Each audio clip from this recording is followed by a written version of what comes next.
بسم الله الرحمن الرحيم. كل واحد فينا أكيد جرب الإحساس ده قبل كده. صبعك اتخبط في الباب، بعدها بدقايق ورم محمر وبقى بينبض بوجع، أو جالك دور برد وحسيت إن زورك وارم وبيوجعك، أو حتى حباية شباب طلعت لك في وشك كانت حمراء ومنتفخة وبتوجعك. كل دي أشكال مختلفة لعملية واحدة أساسية بتحصل في جسمنا، عملية الالتهاب أو الانفلاميشن. الالتهاب سمعته وحشة ودايما بنربطه بالوجع والمرض، لكن الحقيقة إن الالتهاب في أساسه عملية كويسة ضرورية عشان نفضل عايشين. ده سلاح جسمنا الأساسي عشان يخف ويصد أي عدوان. المشكلة مش في الالتهاب نفسه، المشكلة بتبدأ لما العملية ما بتخلصش، لما جرس إنذار الحريق يفضل شغال 24 ساعة في اليوم و7 أيام في الأسبوع. النهاردة بإذن الله هنفرق بين الالتهاب الحاد والالتهاب المزمن، الالتهاب الصديق والالتهاب العدو، وهنعرف إزاي بنقيس درجة الحريقة دي جوه جسمنا. يلا بينا نفهم قصة النار اللي جوانا. الالتهاب الحاد أو acute inflammation ده ردة فعل الجسم السريع والمؤقت لأي إصابة أو عدوى.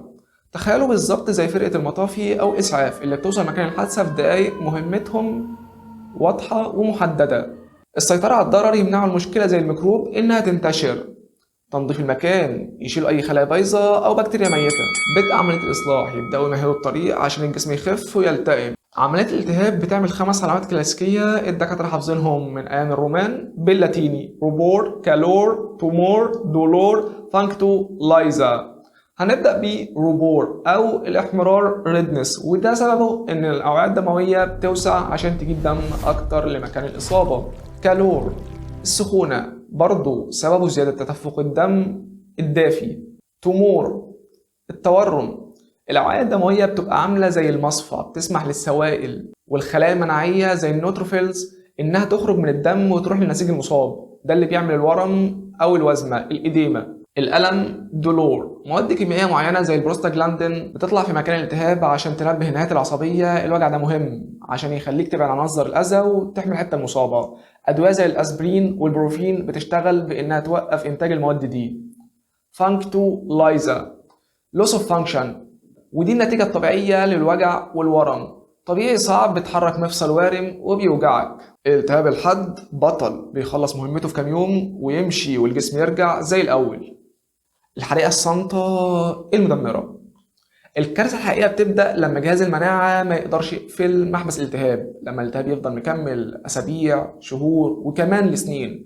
بيتحول من التهاب حاد لالتهاب مزمن، الكرونيك انفلاميشن، وده هو أصل كل أمراض الروماتيزم المناعية. تخيل إن فرقة المطافي بدل ما تطفي الحريقة وتمشي فضلت قاعدة في بيتك وكل يوم عمالة ترش مية وتكسر في الحيطان والعفش بحجة إن لسه في خطر. بعد فترة الضرر اللي بيحصل من فرقة المطافي نفسها هيبقى أكبر من ضرر الحريقة الأصلية. في الالتهاب المزمن نوعية الخلايا المناعية اللي في ساحة المعركة بتتغير. بدل خلايا التدخل السريع النيوتروفيلز، المكان بيتملى بالقوات الخاصة الليمفوسايتس والوحوش البلعمية الماكروفيجز. الخلايا دي بتفضل تطلع سيتوكينات التهابية انفلاماتوري سيتوكاينز زي تيومر نيكروزيس فاكتور الفا وانترليوكين 6، واللي بدورها بتنادي خلايا التهابية أكتر وتدخل في دايرة مقفولة من التدمير. الأضرار الجانبية للالتهاب المزمن: الالتهاب المزمن مش مجرد وجع وورم، ده قاتل صامت بيبوظ الجسم بالبطيء من جوه. تدمير الأنسجة في الروماتويد المفصلي، بياكل الغضروف والعظم نفسه وبيعمل تشوهات دايمة joint erosion and deformities. التليف والندبات fibrosis، لما الالتهاب يفضل شغال فترة طويلة الجسم بيحاول يصلح الضرر بندبات أو نسيج ليفي. التليف ده لو حصل في أعضاء مهمة زي الرئة أو الكلى ممكن يوصل لفشل في وظيفتها. زيادة خطر أمراض القلب، ودي نقطة في منتهى الخطورة. الالتهاب المزمن بيأثر على الأوعية الدموية ويسرع عملية تصلب الشرايين أثيروسكليروزيس. علشان كده مريض الروماتويد أو الذئب ده بيكون عنده خطر أعلى يجيله جلطة في القلب أو سكتة دماغية. يعني التحكم في الالتهاب مش بس عشان المفاصل، ده عشان نحمي القلب والمخ. بما ان الالتهاب ده حريقه شغاله جوه، ازاي نعرف شدتها؟ عن طريق تحليلين دم اساسيين بنسميهم دلالات الالتهاب او inflammatory marker. اول واحد فيهم تحليل سرعه ترسيب الدم erythrocyte sedimentation rate ESR. فكره التحليل دي بسيطه، بناخد عينه دم ونحطها في انبار رفيعه ونشوف كرات الدم الحمراء بتترسب لتحت في وقت قد ايه.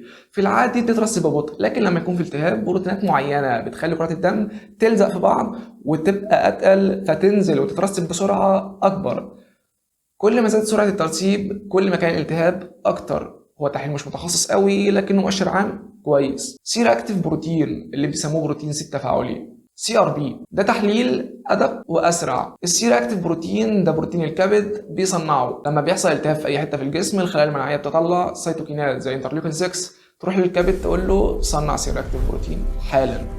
فمستوى البروتين ده في الدم بيعلى بسرعة جدا مع بداية الالتهاب وينزل بسرعة لما الحالة تتحسن، عشان كده هو مؤشر حساس قوي لنشاط المرض. يعني زي ما شفنا الالتهاب سلاح ذو حدين، هو صديقنا وقت الشدة في الجروح والعدوى، لكنه بيتحول لأكبر عدو لينا لما يفضل مكمل ويبقى مزمن. كل أدوية الروماتيزم من أول المسكنات البسيطة لحد أحدث الأدوية البيولوجية هدفها الأساسي هو إنها تطفي حرقة الالتهاب المزمن ده. لما بنسيطر على الالتهاب إحنا مش بس بنريح الوجع والورم، لا ده إحنا بنحمي أعضاء في الجسم من التدمير على المدى الطويل وبنحافظ على حياة المريض. في الحلقة الجاية هنبدأ نتكلم عن الأسباب، هنرجع لنقطة الوراثة ونسأل عن السؤال المهم: هي أمراض الروماتيزم دي بتتورث في العائلات ولا إيه؟ أتمنى حلقة النهاردة تكون وضحت لكم الفرق بين النار الصديقة والنار العدوة. أشوفكم الحلقة الجاية بإذن الله.